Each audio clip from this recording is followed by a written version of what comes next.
Let me welcome all of you to this webinar on human capital innovation, India's roadmap for dignified economic growth. We are looking at these issues, and we have, let me also thank our distinguished panelists. To start with Rijesh Upadhyay, the General Secretary of Bharatiya Mazdoor Sangh, uh, Shumita Ghosh, founder and managing director, Rangasutra, uh,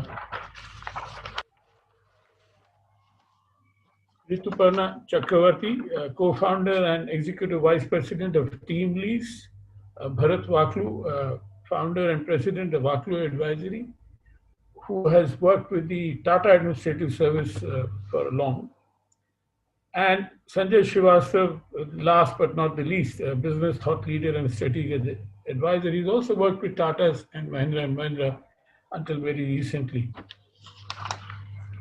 With that, let me request Trineni to please make a presentation on the various models for facilitating worker welfare in Indian industries. Trineni and Sarthak are two of my colleagues in this team who will be doing the presentation. Right, sir. Uh,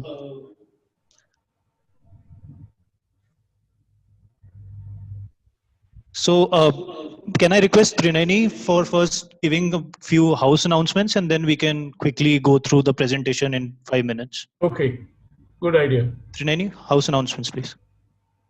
Sure. So I'll just take a minute to explain everyone the protocols of the webinar. Firstly, all participants are panelists are requested to remain on mute for the duration of the webinar until and unless it's their turn to speak, and we will unmute them, or they have the option to unmute themselves. And everyone is requested to put in their questions or any comments in the chat box and direct them to the host, or just as a general message to everyone. And you can raise your hands if you have any other questions during the webinar. And thank you. We can now go forward with the presentation. Sure.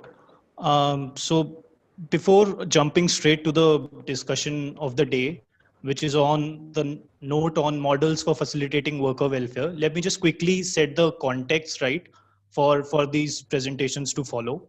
The pandemic in which we are in has widened and in many cases busted open some of the fault lines that our system has normalized now. One such fault line is the capital-labor relationship, or to frame it more rightly, the relationship between financial capital and human capital.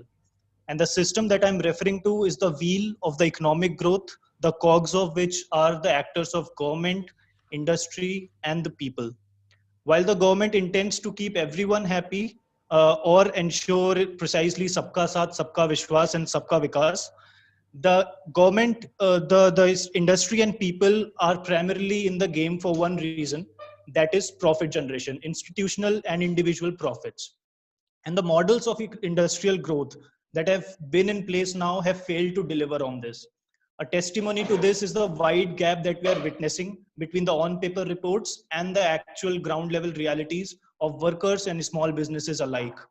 Concepts like stakeholder to shareholder, sustainable development, inclusive growth, all have been shelved on our desks for long, but haven't reached the ground realities. While the pandemic has brought the plight of precarious workers to the front pages of our newspapers, there is still an innate fear in how the state is responding to this. A skewed focus on industrial recovery, which is devoid of human centricity, is more likely to take us back to the vicious circle we were in than out of it. And this detachment between economic growth and humans is also multi-layered. One is that growth is decoupled from the workers, which results in what we call the income inequality and the narratives that we are hearing about a K-shaped recovery where rich will be more richer and poor more poorer by the day. While the other layer in which this growth is devoid of human centricity is the human aspects of it. Something which this slide shows the different indicators of worker well-being on which India is performing quite poorly at the ground levels. We will be now sharing a note with you, which highlights a few models that can potentially transform this interaction between industry and workers with the objective of balancing the interest of different stakeholders and creating a win-win situation for them. And I'd emphasize on the phrase win-win situation for all to draw a reference to the 50th anniversary of the famous New York Times piece of Nobel laureate Milton Friedman, who propounded the shareholder maximization concept while stating that the only social responsibility of businesses is to maximize profits. I'm sure if Mr. Friedman would have lived to see the disturbing pictures of migrant workers plying on Indian roads for hundreds of kilometers, even he would agree to revisit the definition of shareholder that he propounded that time. If buying financial equity in a business makes you a shareholder and your interests are kept at the helm of business affairs, then the hard work equity, sweat equity, and the intellectual equity that workers bring in are of no less significance. With this context in place, I'd now request Rineni to now jump to the different models that can potentially achieve these objectives. These models are derived from our observational learnings from the ground, as well as the economic stream of economic regulation and regulatory governance, which are now gaining prominence. Over to you, Trineni, for the models. Right. Am I audible? Yes. So I'll take you all through three different models that we have proposed, which are initiatives towards improving worker welfare by businesses or enterprises. The first model that we are going to look at is the one which links enterprise with worker welfare using economic incentives and making it a positive sum game for both the employers as well as the employees. So how does this exactly work?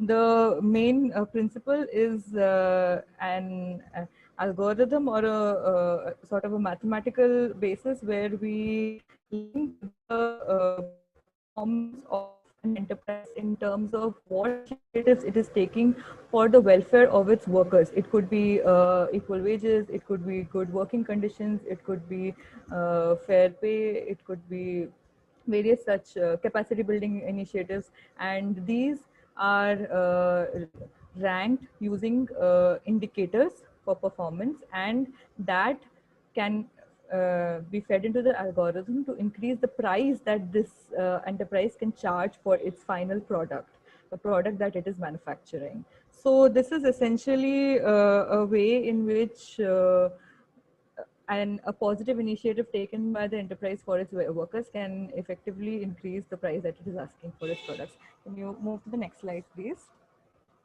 So how can this be implemented? This model can be implemented using two different approaches. Firstly, the basis, firstly would be doing a need assessment on the ground and looking at those sectors or those industries where worker welfare is a sore point, and then going about implementing these performance indicators and implementing this particular algorithm based model in those particular sectors as a pilot, and then sort of generalize it to other industries and sectors.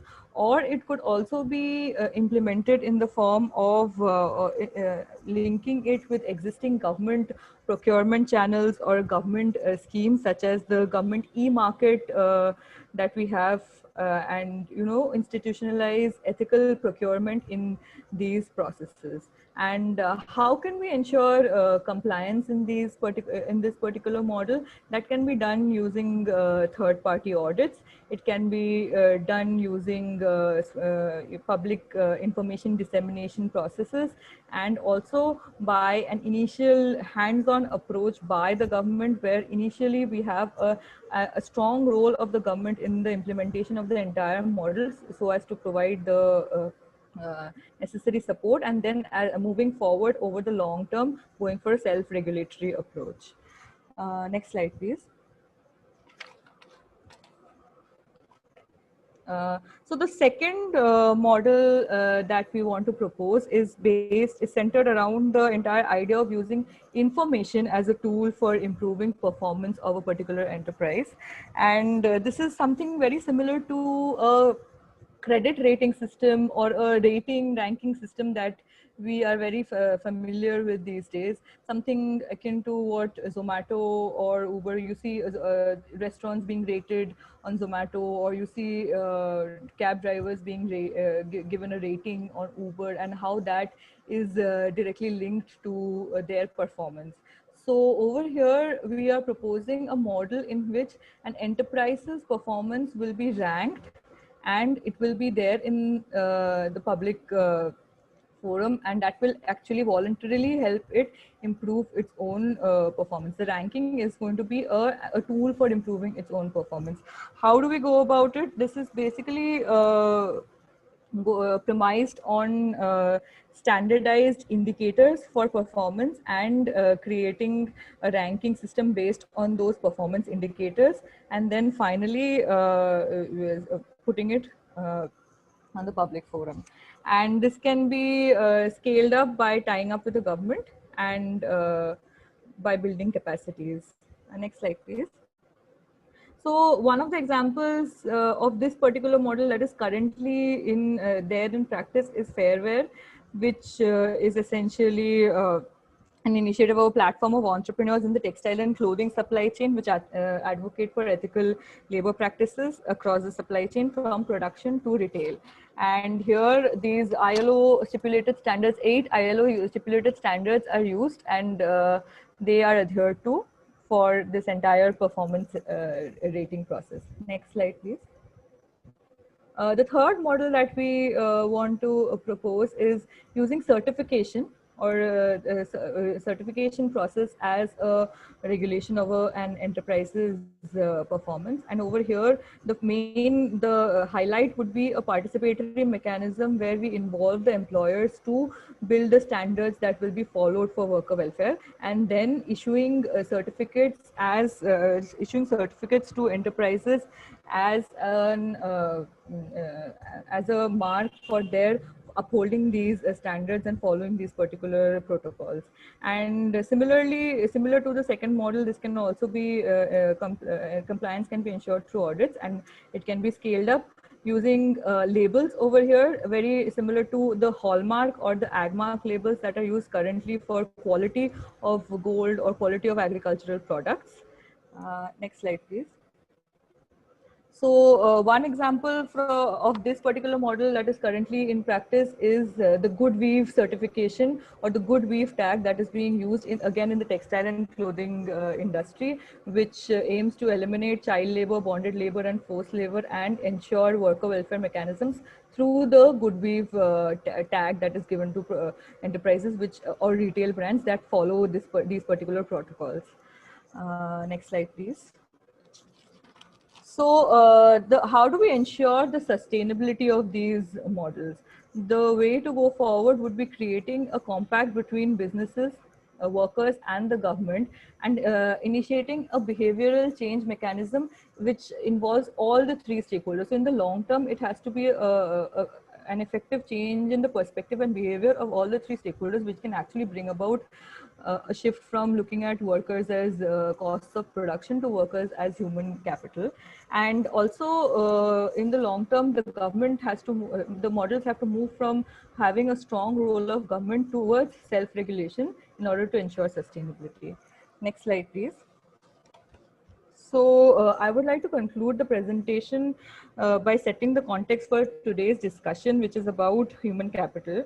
And so the primary aim of all the three models that I discussed right now is to shift the perspective from of looking at workers from as a cost of production to human capital as an asset for production. And that can only be done when businesses actually look at initiatives to improve worker productivity. And how can that happen? That can happen by first of all using economic principles. So in economics, a production function is simply a mathematical function that links out inputs and outputs, costs and profits of an enterprise. But what equation we put in human capital. So what goes into actually valuing a worker in the production process and looking at the economics of it, maybe looking at the number of hours he is working, or the capacity building initiatives that an enterprise can take, or the wages that the enterprise is providing. And all of these, if you have a look at the equation on the slide, all of these actually lead to an increased revenue for an enterprise, and that actually leads to profits for an enterprise. So as we say that when a thing is valued, then it's a positive sum game for everyone. So I'd like to end on that, and looking forward to a very interesting discussion on how we can have workers being looked at as human capital. Thank you.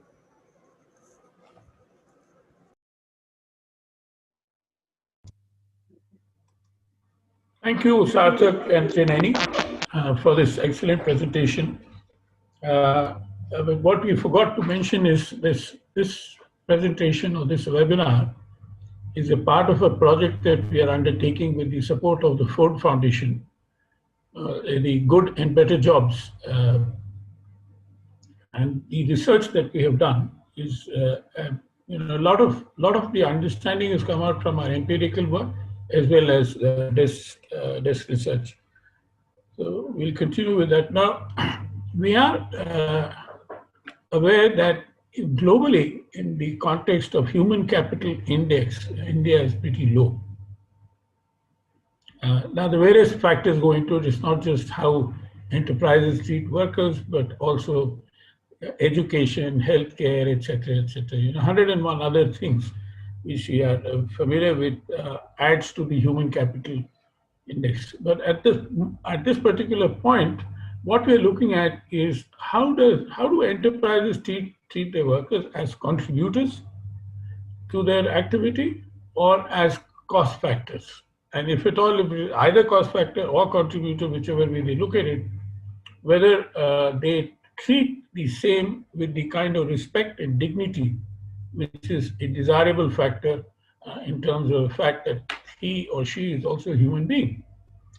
And he and she may not be an entrepreneur in that sense, maybe a provider of services, yet is an important and relevant cog in the wheel.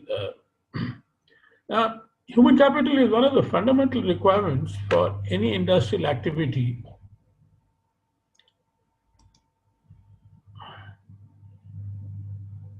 to produce outputs and thus generate profits.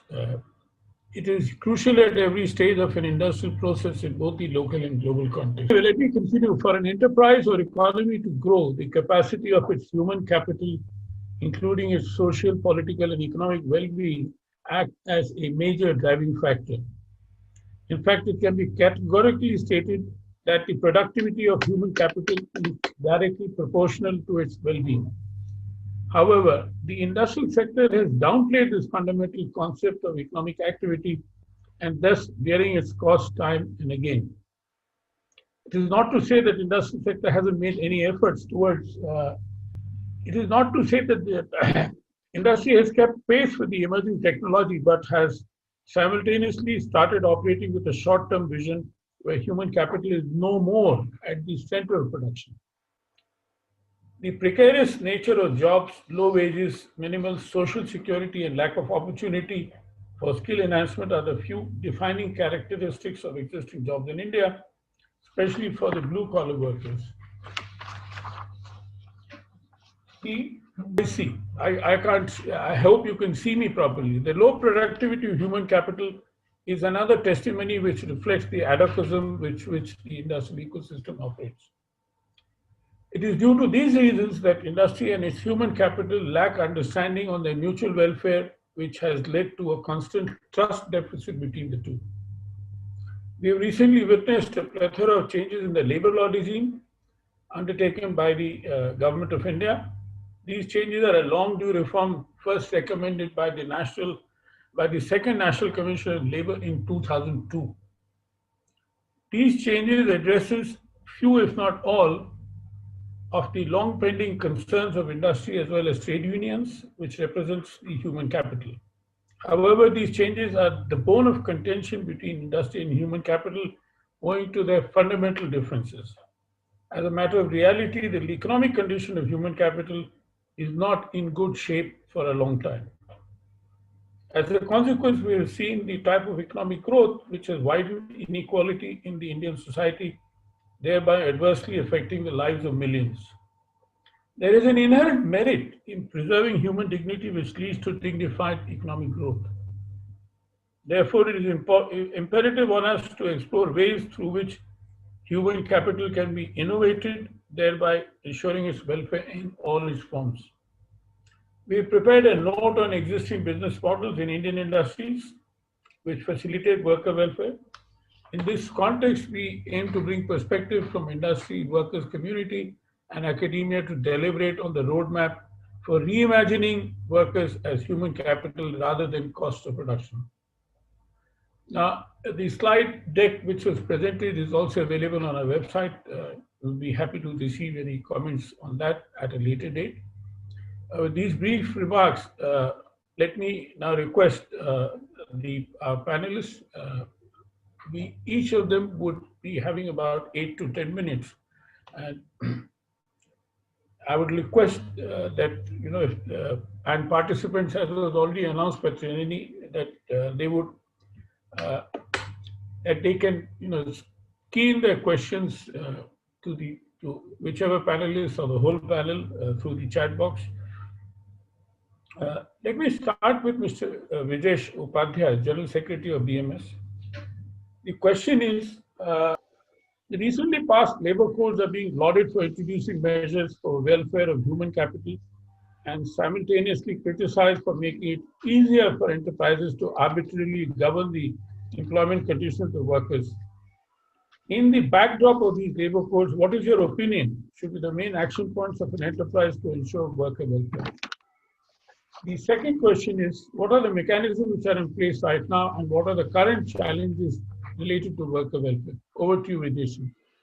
8 to 10 minutes. Thank you, Pradeep ji. First, I would like to inform that last week only BMS has held its general conference, and now I am not the general secretary. I am looking after the research activity in the BMS. Binay Kumar Sinha, when he became general secretary, is also present here. So now Binay Sinha is our general secretary.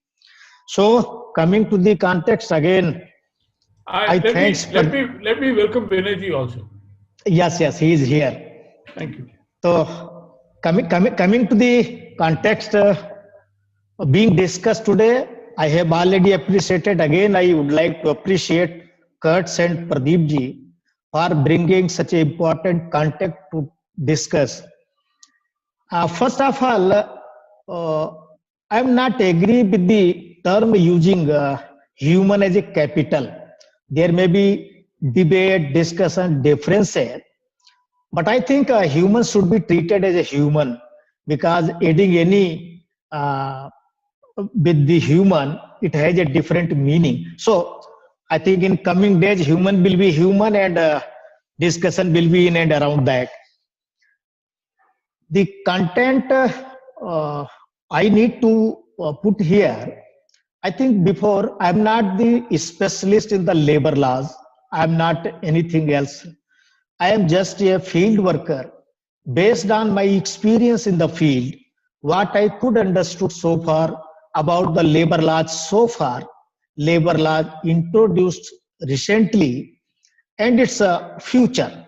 So based on my field experience, because I have no this legal expertise, so I can't go into that detail, I can't explain that, but my experience in the field, definitely I would come to that.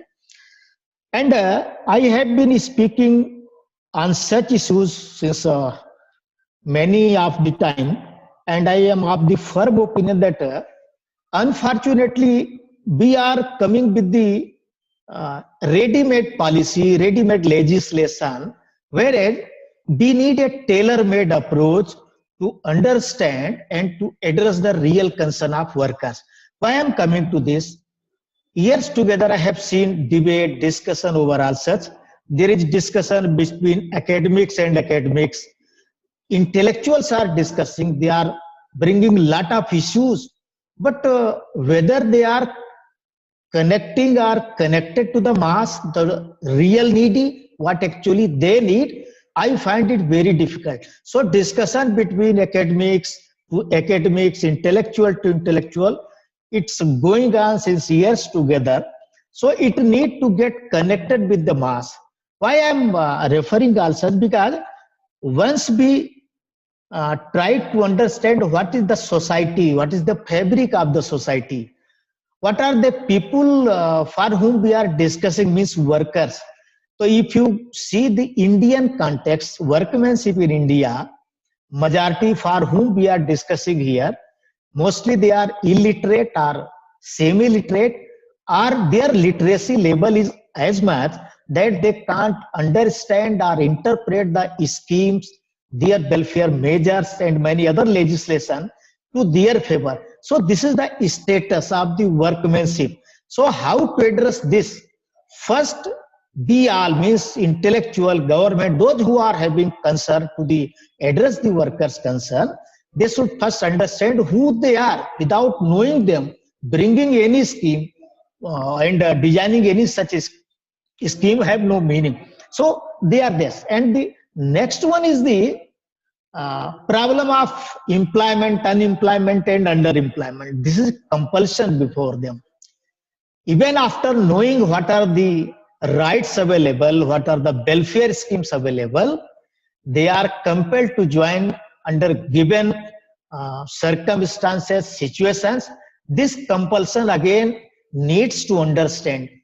Until unless we are aware of all such, we can't come to a conclusion and a workable conclusion. So this needs. The next, because since this codification of labor laws were on the way, lot of discussions were taking place. I have always used to say, I have seen people were correcting the grammar, the terminology, the English of this code. I am totally different.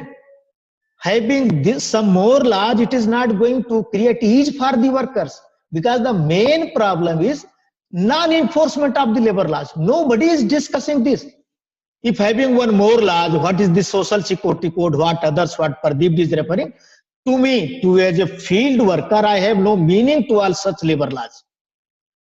Still, even having their, even existing these laws has not created any lease. So main and fundamental issue is the enforcement of labor laws, and it is only and only ground to get it done is ethical mindset of the business industry. You can't imply or deploy police behind each and every. There are people who finds people expertise in the market how to escape from paying taxes, how to escape from enforcing labor laws. This expertise is available in the market. But how to create ease to the workers, how to provide, how to simplify or create ease in implementation, there is no agency in the market. So ethical mindset is the basic requirement to know, to understand how to enforce these labor laws.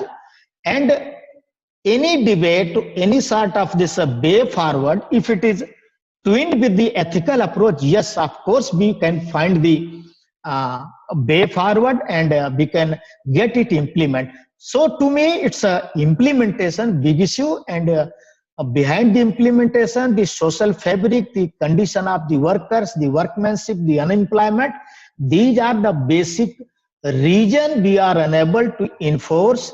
Our workers are unable to ask for rightfully that I should get, because their basic need is roti, and roti without employment it can't come. So how to focus this thread, this is the basic fundamental to me. And if I go to this technical aspect, the enforcing agencies, It may be the labor, central government labor department or state government labor department. What about their reach to the masses, to the workers, to the needy? It is not at all. It is means last year, I think last to last year when this Pradhan Mantri pension scheme was launched before the this Lok Sabha election.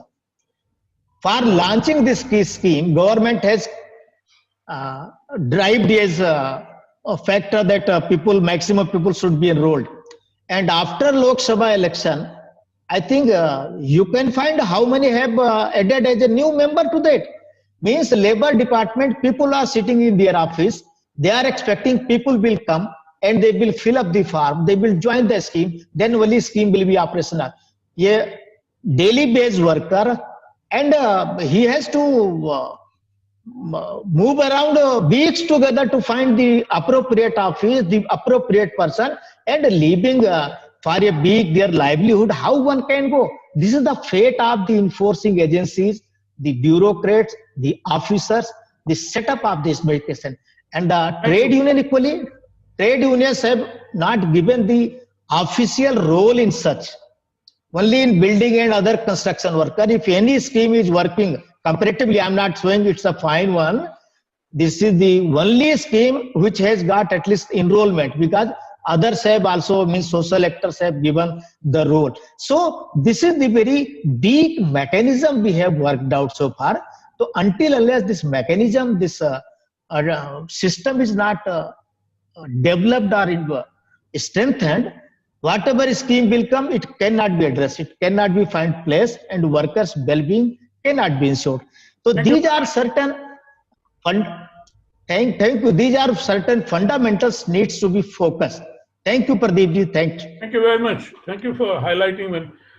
Indeed, ethical business practices, you can only rely upon the enterprise to follow. You cannot have enforcement down the clock or all the time. There's no doubt about that. It's an enlightened and entrepreneur who's going to do that. With that, and I'll come to Shumita Ghosh. One of our panelists, Babu Matthew, has had to absent himself for some reasons. Shumita? Yes, hello. Hello, Hello. good afternoon, everyone. Yeah, two questions to you. What is the rationale and motivation behind adhering to standards of fair trade, such as equal and fair wages, safe working conditions, capacity building, etc.? How are these compliances assured at an enterprise level? And secondly, what are the challenges in compliance of such standards? Can you provide few examples from your work experience in Rangasutra? Over to you, Shum. And 8 to 10 minutes. Okay, so I'll wave my hand to give you an indication. all right, okay. So the first question, what is the rationale and motivation behind adhering to standards of fair trade, such as equal and fair wages, etc.? So the motivation is basically, in our own organization philosophy and ethics that we follow, my own personal belief and beliefs, in the sense that prior to setting up Rangasutra, I worked in the pure not-for-profit sector, working in rural India. And while working in rural India, in different parts of rural India, although I'm a city person by birth and education, what I realized is the main problem that most of rural India faces is lack of employment. So that was the problem on the one hand. On the other hand, what I also saw was that some of the artisans or rural Indians that I worked with, who were farmers mostly, also practiced crafts, handicrafts and handlooms. As you know that handicrafts and handlooms are the second largest source of employment in our country after agriculture. I know this doesn't technically come into all the probably organized labor and that kind of thing, but the reality on the ground is that agriculture and handlooms and handicrafts provide the second largest source of employment. So what we decided was, by we I mean the artisans and rural communities I had worked with before, we decided that, okay, so let's look for a way to make this craft and handloom and handicraft sector sustainable because we know that there's a demand both in the country as well as globally for handcrafted items. And there is a demand, there's a supply, but in the middle, the real wealth that is being created doesn't get down to the person who's actually making it. So that's why we, and of course, my inspiration in this work is also the Amul model. And therefore, when we started Rang Sutra, the first thing I did was talk to the 2,000 artisans, 1,000 at that time, artisans that I had personally worked with in the beginning, and asked them if they were interested in being owners in the company. So I was skeptical initially, but surprisingly, they said yes, and many of them did not have money. Out of the 1,000 artisans, 800 were women. And so each one of them either had some money or they took loans from their self-help groups. And we started our company with the first paid up capital actually was 1,000 artisans who put in 1,000 rupees each. That was the first, that was our startup capital. And to which I added again with friends and family. So essentially, that's very much in our DNA. It's not come from outside in the form of compliances. It's the philosophy we believe in. And we look at artisans, not just, okay, they are workers. We all are workers. I may be the managing director, but at heart, I am a worker, like we all are workers. And we invested a lot in building up skills of the artisans, of helping them go up the skill matrix, so to speak. So, realizing that this work which is so spread out, we are not going to be able to control it like in the typical management way with a supervisor, looking into everything. So we empowered artisans with relation to design, to quality, production management, quality control, etc. And to ensure that all of them, and also since they are owners, they have a stake in the business. So whenever we make profit, we all share the profit. We have artisan representation on the board. So out of the 7 board members, 4 are representative of artisan groups. So their voices are heard. We have, as I said, invested in training and other things. What are the kind of, so how do we ensure compliance? As you're saying, as I've mentioned, it's basically there in our DNA, in our guiding principles, in our standard operating procedures, in our policies that guide our work. And I agree with the previous speaker that unless this is built in, this ethical mindset is built in, it's very difficult to, sort of follow it by an external policeman, so to speak. So what are the challenges that we face in such compliances? Very frankly, from the law point of view, we haven't faced many challenges. In fact, none, because we ensure minimum wages are paid, more than minimum wages are paid. We document the work properly so that each artisan gets his or her due. And if you look at our company's profit and loss statement, we find that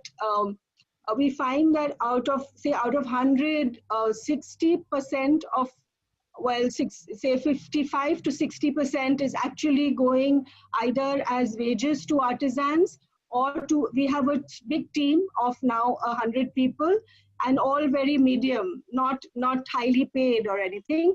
All of us are very modestly paid. And we believe that if, there is a win-win situation. If, as Mahatma Gandhi said, there's enough in this world for everyone's need, but not for a few people's greed. And, that's where this capital business, where people who just put in money and expect, who put in only money and expect that they're going to get the most out of it, that is the wrong approach to business, I feel. That is the 20th century approach. In the 21st century, I think, we have to put people in the center. And of course, because we work with natural products, environment is also key to our work. It's core to our work. So whether it's ensuring that we are not polluting the environment and that we are paying proper wages, we don't really face challenges. The only challenge is that we face a lot of unhealthy competition from some of our competitors who in the unorganized sector who may be undercutting prices and who don't have many overheads, not paying proper wages. So they are be able to supply in the domestic market similar products at a much lower cost, at a somewhat lower cost. And secondly, we face competition from machine-made goods, especially the power loom and mill-made, who because of their capacity have high economies of scale because of their high production capacity, and they can run 3 shifts, whereas we only have work on 1 shift because we work with people and not machines. We have machines we do use, but not much. Thank you very much. Thank you. Thank you, Shumita. Would you like that? Was very interesting. And there's one factor that we've not mentioned is machines replacing labor, which has also been happening. Yes. But let's decide the point. May I now turn to Rituparna Chakrabarti, co-founder and executive vice president of Team Lease. Rituparna, are you there? Yeah, I'm there. Good. Yeah, I 3 questions to you. This is on gig or platform work is the current buzzword in the recruitment circles in India and across the globe. The pandemic seems to have given a boost to the gig economy, and recruitment of gig workers are on the rise across the skills spectrum. Given that gig economy recognizes workers as independent contractors and not employees, what are its implications on workers' welfare? And finally, what are the existing mechanisms and which mechanisms can be put in place for human capital innovation in a gig economy? 8 to 10 minutes, please. Thank you. Mr. Mehta, with your permission, I think there were a couple of points which have already been made by Brijesh ji, by Ms. Ghosh. And if you allow me, I will put some of the points which is around compliance and the compliance and labor perspective. And I will come to the gig aspect because gig is essential. That aspect is linked to essentially what happened in the labor. Fair enough. So I'm going to start by, if you allow me, I'm going to just give you a glimpse of something which will tell you about what essentially is the complexity that we are talking about. And then I will just take you through. Is it possible for somebody to enable the screen sharing for me? So just to give you all a perspective of what employers in India have been.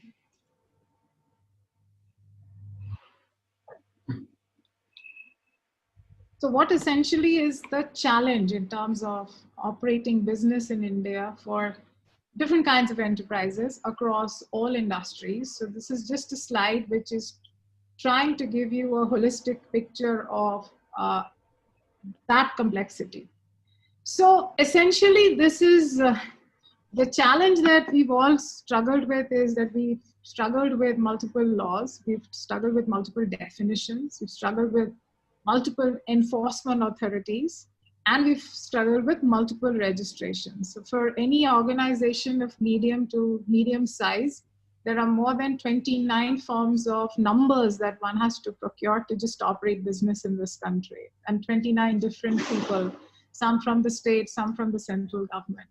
So what essentially this talks about is that if a business has to operate, there are compliances across environmental, health and safety, finance, taxation, general, commercial, industry-specific, secretarial, and labor laws.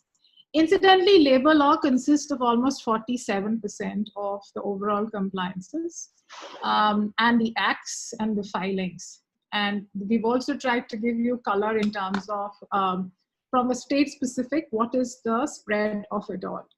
Now, we have all now witnessed the 4 labor codes, and it's important, that's why, to share with you that what has changed if this is our reality. Essentially, what has changed is that there are right now 4 acts which have been out of the 44 acts, 29 acts actually have become the 4 labor codes. And 4 of the acts around different parts, different types of wages correlations have been part of the wage codes. So from the current of their organizations having to file 3 returns 12 registers spanning across these 4 acts. They are now, based on the code, would be expected to have 1 return and at max 4 registers. So overall, we are looking at a 92% reductions in registers that organizations had to file earlier, and almost 67% around returns. And similarly, IR codes, there are about 3 acts which have been subsumed. Currently, as against 2 registrations, I think we were looking at just about 1 single registration under the code. Then the OSH, which is Occupational Safety and Health. There are 13 acts which have been subsumed. And based on the current, across the 13, there are 4 licenses to be taken, 11 registrations, about 22 returns, about 76 registers. With the labor codes, that's coming down to 1 license, 1 registration, 1 return, and about 2-3 registers. So overall, I'm looking at a 95% reduction by and large across all buckets. Social Security, about 9 acts, which have been subsumed, and from about 4 registers, 36 returns, and 4 registration, 36 returns, and 20 registers, we're coming down to 1 registration, 1 return, and about 1 or 2. Again, a reduction of 90%. So I think that's the backdrop of the before and after that we can visualize for ourselves. So that too, also that brings me to the point which was raised about compliance as a practice. I have a little bit of a difference of opinions where one believes that if you have, that ethical mindset can be coded in human beings. Look, I always have had this issue, right? That when we are driving in India, we tend to break all rules. But when we are driving in United States or in UK or in Europe, we adhere by the rules. It's the same human being, right? Why do we behave differently in 2 different contexts? It's because of compliance. It's because of supervision. It's because someone's watching us. And that's where I kind of agree with Vijayji when he says that compliance and implementations are very important. So that's just to respond to a few of the stuff that have already been discussed. Now on gig. So it's important for all of us to acknowledge that first time in the country we have legislatively recognized the definition of gig. So today, as per the Social Security Code, gig worker means a person who performs work or participates in a work arrangement and earns from such activities outside of traditional employee-employee relationship. We've done a very good job in terms of getting the definition right, which essentially it means is that it's a form of work where there is no employer-employee relationship, which means human beings are right now offering themselves as services, right? Where the highest bidder is going to avail them, and they could be for a specific time duration, for a certain quality of work that needs to get rendered. There is no one owes each other anything beyond what has been agreed for that specific time frame and that particular project or assignment or task.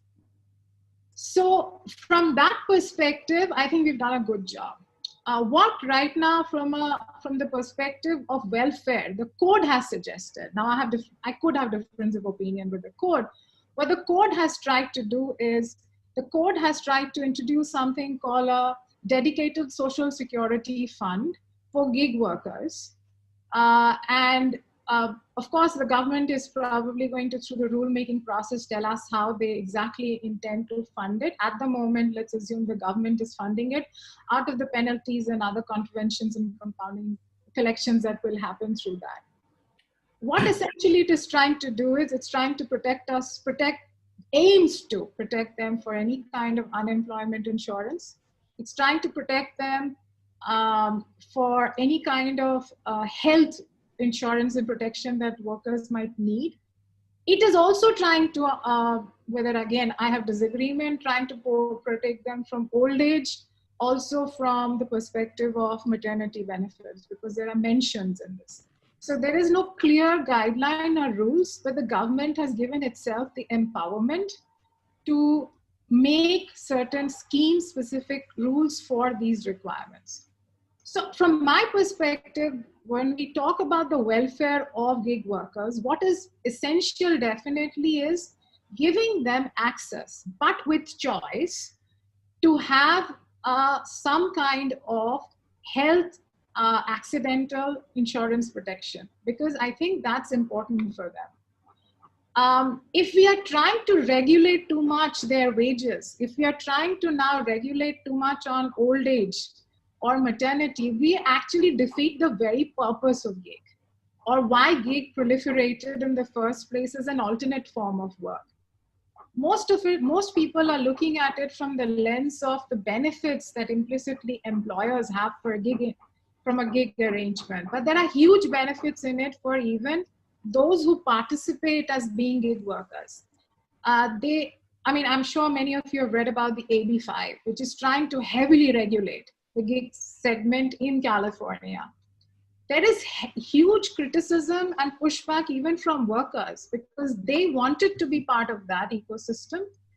Their view of welfare is that, please allow me choice, please allow me flexibility, please don't determine when I should show up for work. I would like to have all this with me, right? I might want to do a regular job, and I might want to also do a gig work. I might want to do 5 gig works. And if I'm working with 5 gig works, I actually don't have an employer. And hence, who should really take responsibility for any of these benefits or funds that the government is coming out with? So if you were to ask me, the bare essential for them would definitely be some kind of a fund to some degree which protects them or hedges them for potential job loss, like in the case of pandemic. And there should be some kind of access to low-cost health insurance and accidental insurance. Everything else, I feel, is really right now not the mandate that one can look at. So that's my limited point, Mr. Mehta. Thank you. Thank you very much. Yeah, would you not consider a gig worker to be a self-employed person? Absolutely. It's a self-employed, but then, yeah, absolutely. It's a self-employed. You might call it self-employed. I might call it that I'm running my own. I am my business. Yeah, you're a contractor. So I'm a contractor, I'm a service, whichever way, essentially. Yeah, exactly. That's how it is. Right. May I now request Mr. Bharat Waklu. Bharat, 3 questions to you. What are the key conflicts faced by an enterprise when it comes to reducing costs and increasing profits? How important is worker welfare from the point of view of an enterprise? And third, what are the mechanisms that can be adopted by a business to improve stakeholder welfare, including worker welfare, and simultaneously increase its profits? Over to you. 8 to 10 minutes. Thank you, Pradeep ji. I adhere my time, and but before I respond to your 3 questions, I think it's important for us to just look back at the history of enterprise. And I have a very, very strong view that enterprise for the past 500-600 years has largely followed the rules of engagement, which haven't changed.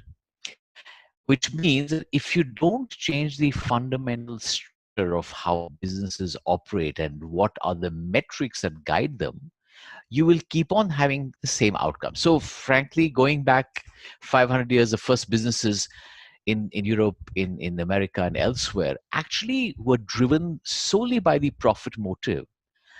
And it did not matter how they made their surpluses, which lands they raided, which people they enslaved, what they exploited. It just didn't matter. And quite frankly, that was the era when any kind of restraint on business didn't exist. In fact, almost 200, 300, 400 years later, we started thinking about labor regulations, and India got its first Factories Act in 1881, which by today's standard looks extremely tame and very, very watered down from what is required.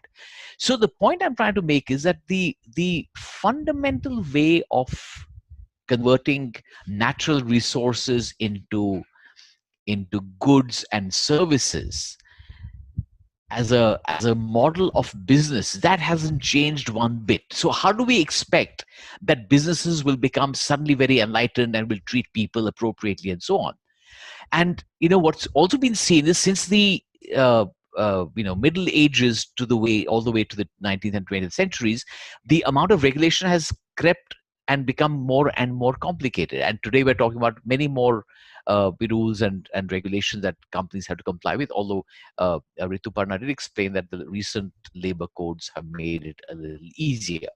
The point, of course, being that until and unless we change the metrics that govern business, we will not see a radical change. Now, what do I mean by changing the metrics of business? We have to appreciate that so far, businesses have always counted their surpluses based on some inputs and what they do, how they add value, and then the outputs and the revenue that they get from the outputs. There is no question of how it affects their people, how it affects the environment, how the actions of the business create externalities which are not accounted for or which are expected to be borne by the businesses, and not by the businesses but the governments of the day. So frankly, there is a complete skewed way of measuring business performance. So I was very, very happy when your colleagues made that presentation at the very beginning and provided some performance-based, methods to gauge the performance of business. I'm saying that that has to become commonplace, and we have to start with a new paradigm of business for us to be able to get business to not only focus on more humane workforce practices and labor law compliance, but more importantly, they have to also figure out ways and means by which their business does not adversely impact the environment or the water bodies or the air or the quality of life of people generally. So without that modification in the manner in which we function our businesses, I'm afraid we'll be going around in circles. We may tighten the regulations. We might want leaders to become more humane, more ethical in their own personal conduct. And we want to elevate their consciousness, which is a beautiful thing to do.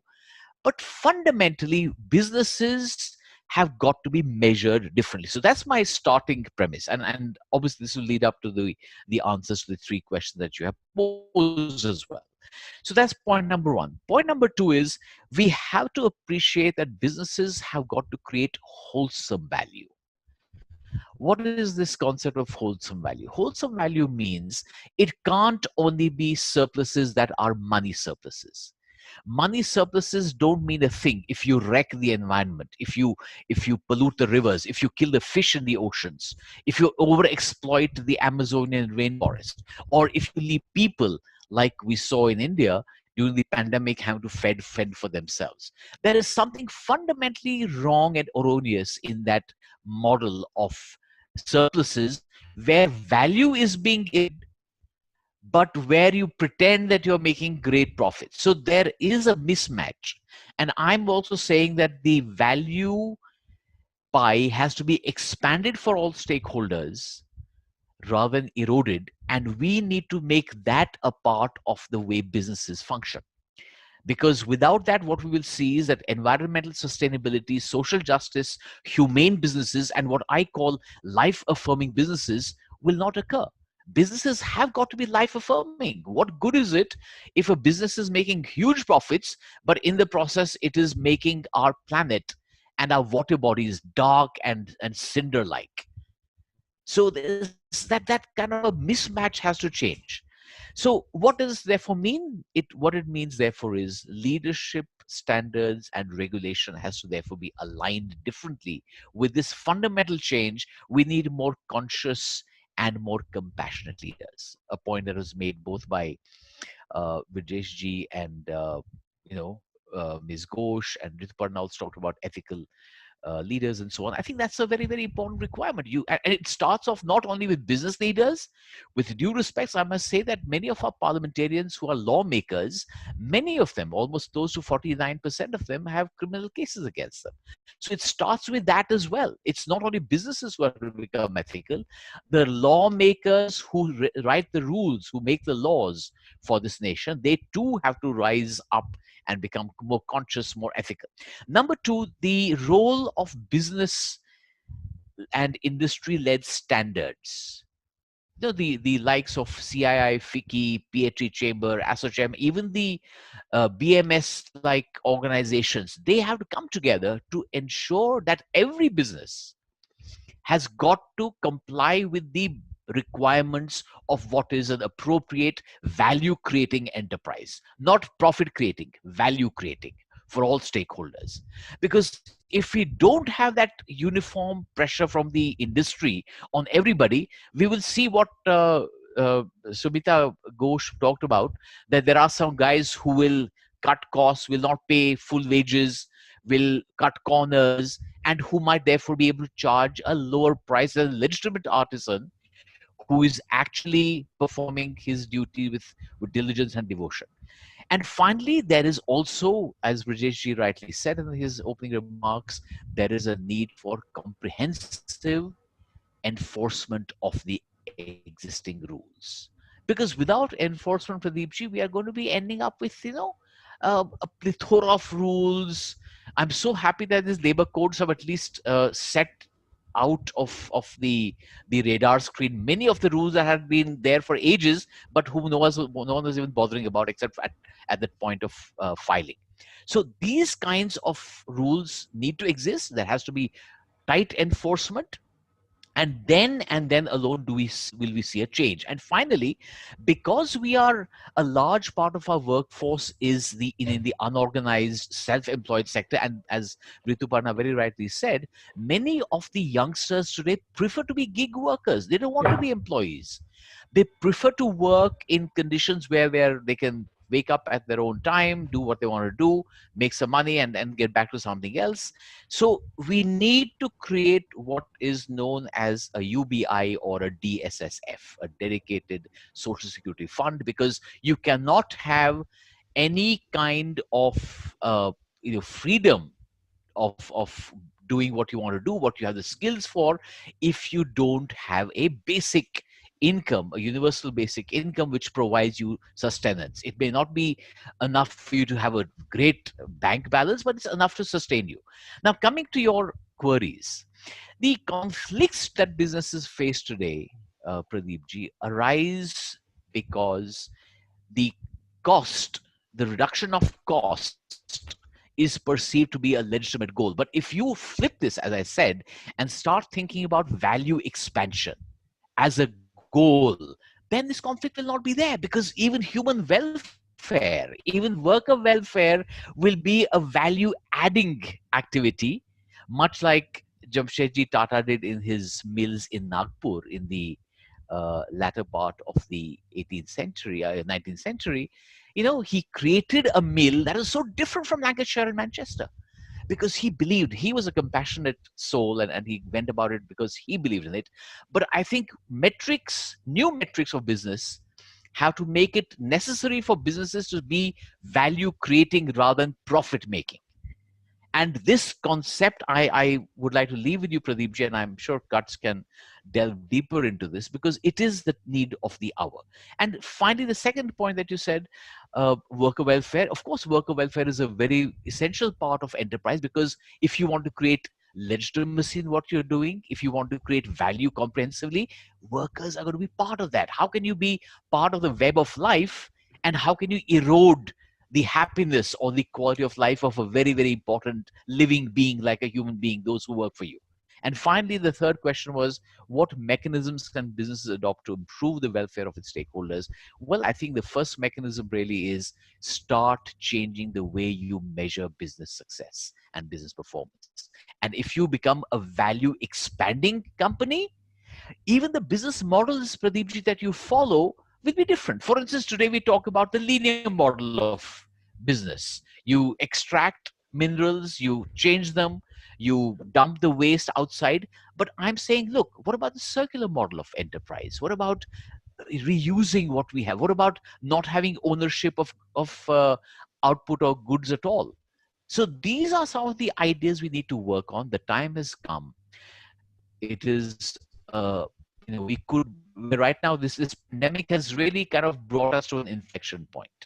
And if we do not collectively alter our thinking on these lines, Pradeep ji, I think we will be continuing with the same problems for a very, very long time. But this is a great opportunity for us to relook and transform ourselves. Thank you very much.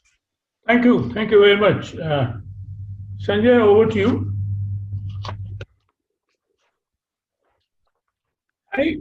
Bharat, included, has been extremely thoughtful in what he has suggested. And you may like to expand upon that with a similar kind of background. And uh, to ask the question which have already been sent to you, that how can a large conglomerate ensure the welfare of its workers across the skills and jobs spectrum? Do large conglomerates commit to reduce the gap between the employees at the highest and the lowest level? That is, inequality is very important, which is a global phenomena. It's a national phenomena. What we are now witnessing is somebody like Mukesh Ambani making 8 crore every minute, as against a small worker not even making 8 rupees every minute. What are the ways in which businesses can be motivated for human capital innovation and dignified growth? Can you provide some examples from your work experience? Over to you. Sure. Thanks so much, Pradeep and Kurtz. Good afternoon, and thank you. I am the last speaker, so it gives me a tremendous opportunity that India is a land of managing the diverse views and the different points of view. So let me try to be the bridge between Bharat and India, which so many of the speakers speak about. Yeah. And because I come from the Bharat, but I worked a good part of my working life I spent in the India, but I'm still connected. And so let me take these two questions, which are very important. And human mind remembers it best if you have some representative visuals. So let me try to create a visual by using that these questions or this framework, as well as what so many of my distinguished panelists talked of, all of this to use dignified economic growth by effective use of human capital and innovation.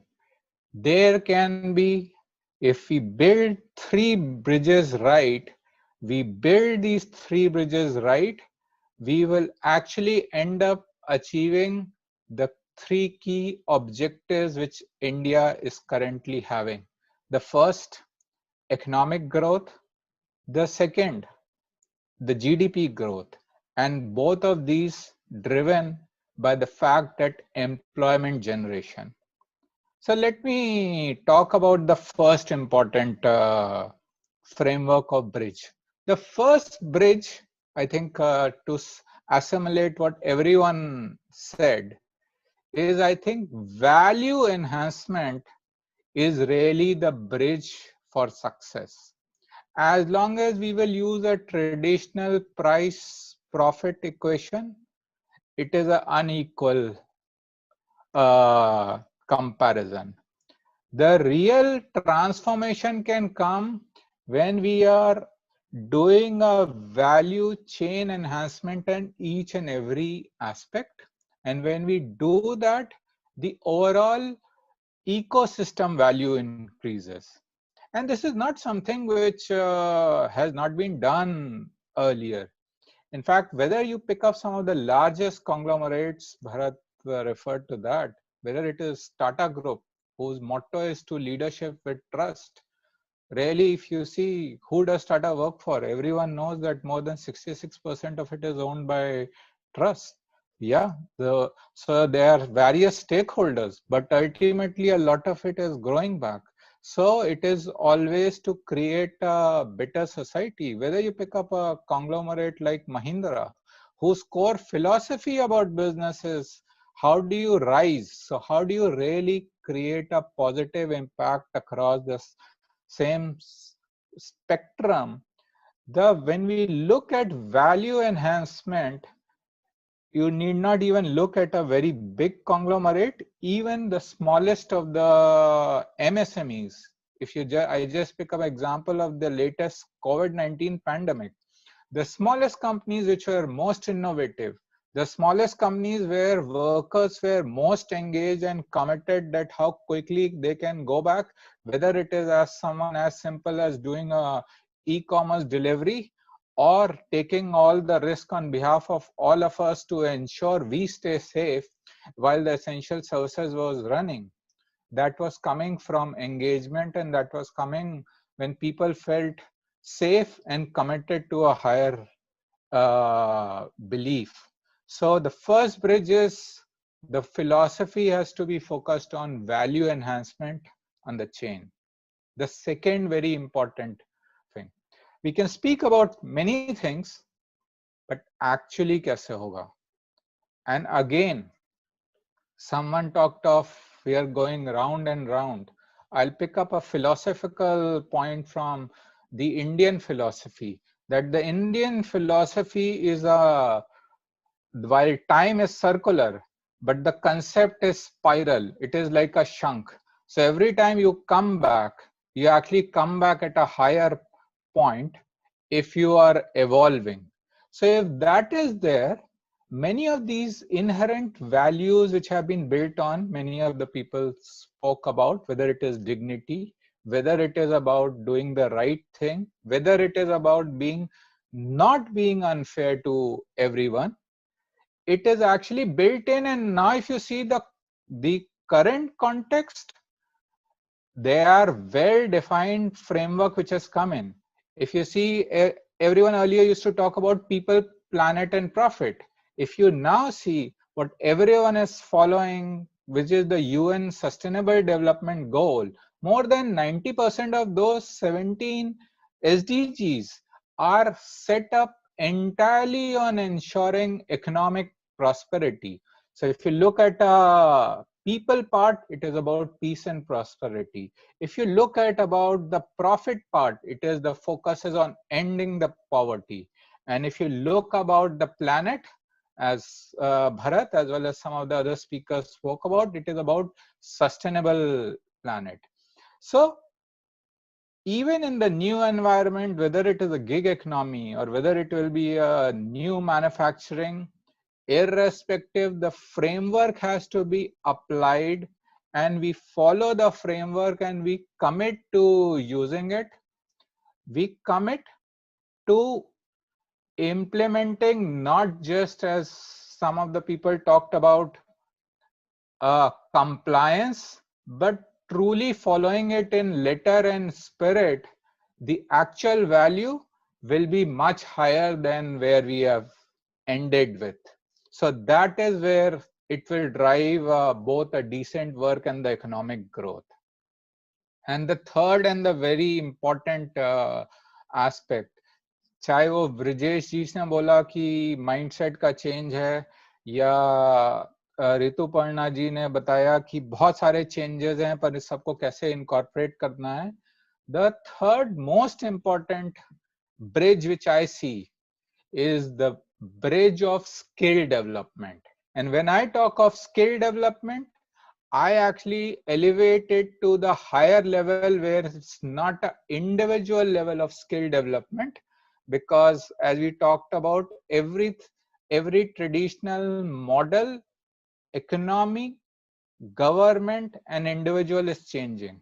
So the skill development is really going to be the bridge for this success at 3 levels. For the first, for the government, the skill development has to be in terms of a mindset where it is liberal in reforms, but have a enabling mindset.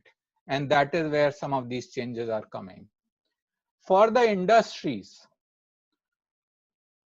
definitely you focus on the business objective achievements, because ultimately if you will not deliver value, how will you actually share the value?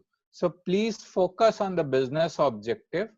But the most successful ones, whether we talked about a Mahindra and Tata, or we talk about a Starbucks or anything which you want to hire, they have a humane approach. And thirdly, when we come about the individual, very important. The world is changing whether you like it or not. So how will you focus on yourself to ensure you are learning, relearning,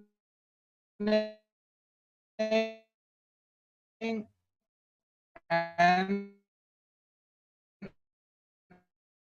undervalue will increase. And from a mindset perspective, just as we say, you give respect and hence you take respect. So please take products, please take local goods, please actually use the local resources, because then that is what you really enable it. So in the conclusion, I want to say the ownership, when Bharat and India really work together, and that is where really the value enhancement happens. That's what I would want to do. Thank you very Thanks. much. Thank you. Thank you very much. We are now coming to very close to our end. And I had invited Mr. Uday Kumar Verma. Mr. Uday Kumar Verma to please, he's a very old friend and has been Secretary for Ministry of Information and Broadcasting, before which he's also headed the National Labour Institute from the time that I knew him. Uday Kumarji, 2 minutes, please. Okay. You have. What do you think are the sort of most important No, highlights? I think basically it was a very enlightening thing.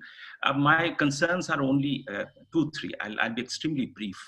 One is that this labor code, all these 3, 4 labor codes, have brought about a paradigm change.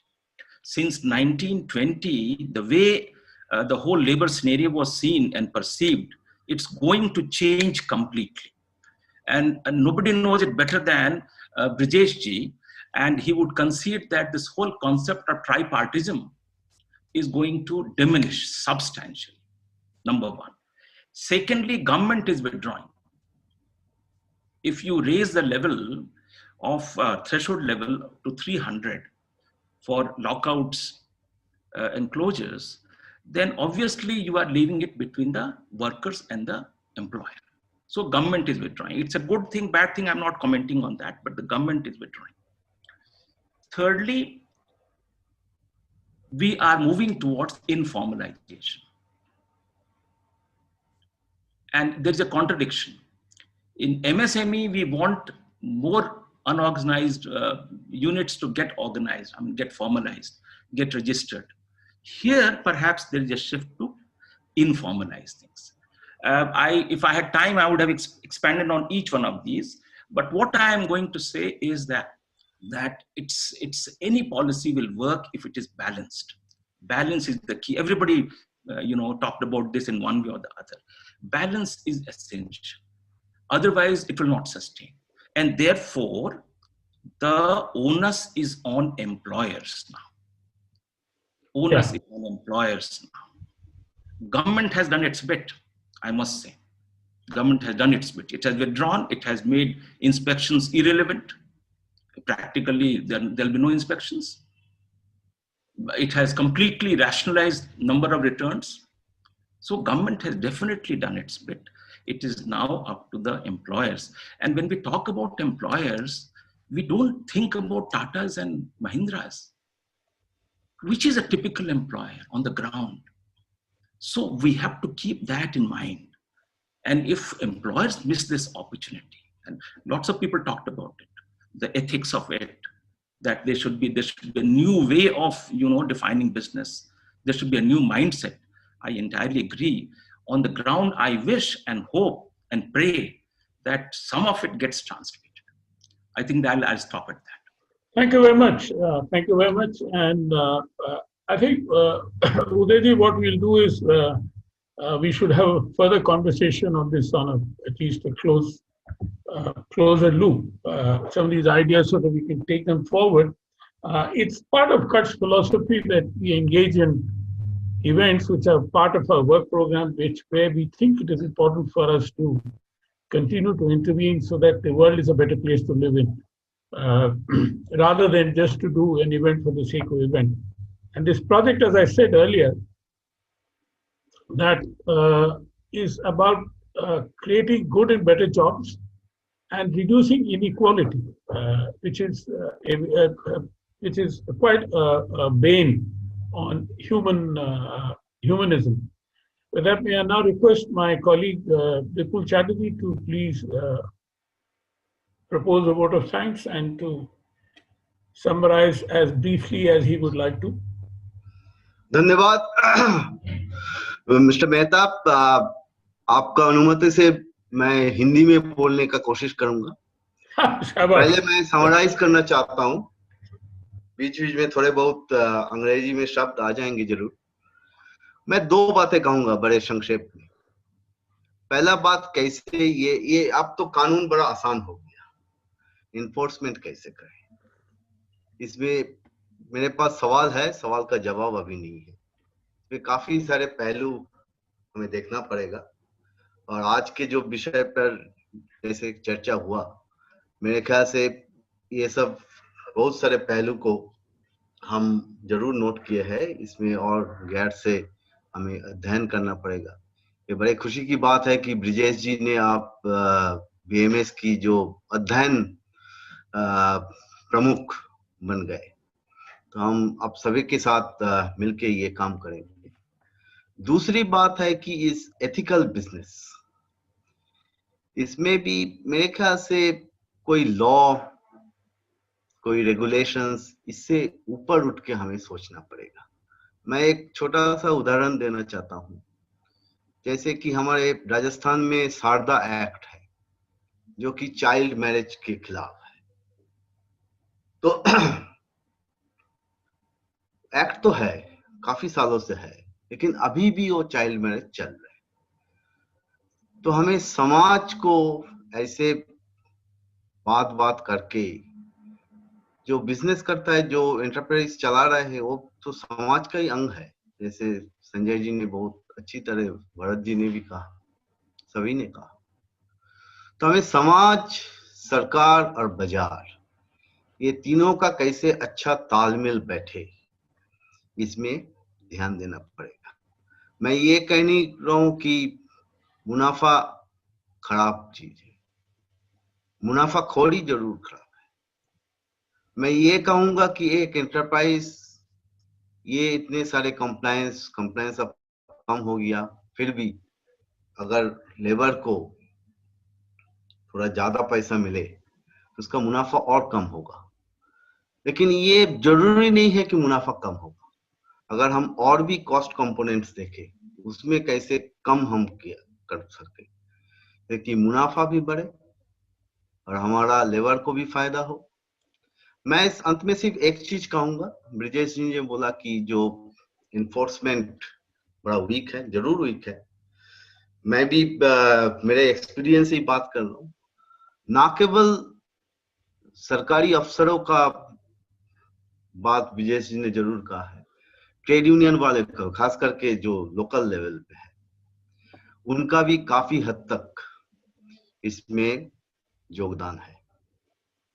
कि अगर कोई enterprise, कोई unit ढंग से compliance नहीं कर रहे, wages ठीक से नहीं दे रहे, टाइम पर नहीं दे रहे, पीएफ जमा नहीं कर रहे, ईएसआई का पैसा नहीं जमा कर रहे, तो नेता लोग किसके पास जाएगा? लेबर साहब के पास ही जाएगा। अब लेबर साहब के पास जाके वो क्या बात कर रहे हैं? लेबर साहब बोल रहे हैं कि चलो हमारे पास पैसा नहीं है, हम नहीं कर पा रहे। तो यूनियन वाले बोले ठीक है, अब मत कीजिए, हम संभाल लेंगे। ये है आज की जमीनी हकीकत। तो हमें, जैसे मेहता साहब ने कहा, कि हम इसमें और से अध्ययन करेंगे, और ये अध्ययन एकेडमिक नहीं होगा, प्रैक्टिकल होगा। आप सबके साथ मिलके, खासकर उदय जी के साथ मिलके बड़ा खुशी हुई कि हम जब ट्रेड एंड लेबर स्टैंडर्ड्स की प्रोजेक्ट कर रहे थे आज से 20 साल पहले, उदय जी के साथ हम काम किए हैं। तो हम ऐसे ही इसको आगे बढ़ाएंगे। तो मैं सबको फिर से धन्यवाद देना चाहता हूँ, ब्रिजेश जी, भरत जी, संजय जी, सुमिता जी, ऋतुपर्ण जी, let me, on behalf of CUTS, let me thank all of you. And this is a continuous process.